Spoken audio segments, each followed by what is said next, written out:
அனைத்து உரிமைக்குரிய நண்பர்களுக்கும் வணக்கம். இந்த முறை மக்களவைத் தேர்தலில் நாம் தமிழர் கட்சியிலிருந்து 2 பேர் வெற்றி பெற போறாங்க. அந்த 2 பேர்ல ஒருத்தர் காளியம்மாள் அப்படின்னு இன்றைய தின நேர்காணல பாத்தீங்கன்னா பாண்டே அவர்கள் பேசியிருக்காரு. இது குறித்து முழுமையா பார்க்க போறோம், வாங்க பார்க்கலாம். பொதுவாகவே இந்த திமுக கைகூலிகள் நாம் தமிழர் கட்சி மேல வைக்கக்கூடிய முதல் விமர்சனமே என்ன அப்படின்னா, நாம் தமிழர் கட்சியிலிருந்து ஒரு கவுன்சிலர் சீட்டாவது உங்களால ஜெயிக்க முடியுமா அப்படின்றதான் இப்ப வரைக்கும் பாத்தீங்கன்னா நாம் தமிழர் கட்சி மேல வைக்கக்கூடிய முதல் விமர்சனமாக இருந்துட்டு இருக்கு. என்னதான் தமிழ்நாட்டுடைய 3வது பெரிய கட்சியாக நாம் தமிழர் கட்சி மாறினாலுமே இன்னமும் இந்த மாதிரி ஒரு சீட்டு கூட வெற்றி பெறல அப்படின்ற ஒரு விஷயத்தை வச்சு நாம் தமிழர் கட்சியுடைய வளர்ச்சியை முழுவதுமாக அழிக்க நினைக்கிறாங்க அப்படின்றதான் நிதர்சனமான உண்மையாகவே இருக்கு. இந்த தேர்தல் இந்த விமர்சனத்தையே மாற்ற போகுது அப்படின்னு பத்திரிகையாளர் பாண்டே அவர்கள் பார்த்தீங்கன்னா தற்போது நேர்காணல பேசியிருக்காரு. மயிலாடுதுறையை பொறுத்த வரைக்கும் காளியம்மாளுக்கு வெற்றி ஊர்ஜிதமாயிடுச்சு அப்படின்றதான் பாண்டே அவர்கள் சொல்லக்கூடிய தகவலாகவே இருக்கு.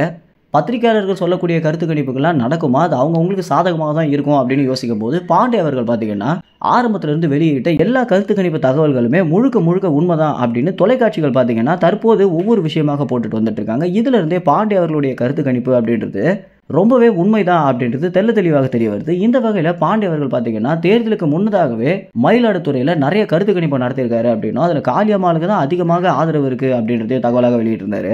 என்னதான் பாண்டே ஆதாரத்தோட வீடியோ வெளியிட்டிருந்தாலுமே அந்த இடத்துல இருக்கக்கூடிய திமுக கைகூலிகள் இறுதியில பணத்தை கொடுத்தோ இல்ல பொருளை கொடுத்தோ மக்களை அவங்க பக்கம் ஈர்த்துருவாங்க அப்படின்னு நினைக்கும் போதுதான் தேர்தல் முடிஞ்ச பிறகு பார்த்தீங்கன்னா ஒவ்வொரு நியூஸ் சேனலாக அந்த இடத்துல புதிய வாக்காளர்களாக இருக்கக்கூடியவங்க யாருக்கு ஓட்டு போட்டாங்க அப்படின்ற ஒரு கேள்வி கேட்டிருந்தாங்க. இது ஜனநாயகத்திற்கு எதிரான ஒரு விஷயமாக இருந்தாலும் நிறைய பேர் பார்த்தீங்கன்னா நாங்கள் நாம் தமிழ் கட்சி தான் ஓட்டு போட்டோம் அப்படின்றத ரொம்ப துணிச்சலாகவே வந்து சொல்லியிருக்காங்க. இதுதான் பார்த்தீங்கன்னா பாண்டே அவர்கள் சொல்லிய விஷயமாக இருந்தது. இந்த விஷயம் ரொம்பவே உண்மை அப்படின்றது தொலைக்காட்சிகளில் போடும்போது தான் ஒவ்வொரு மக்களுக்குமே புரிய வந்துருந்துச்சு.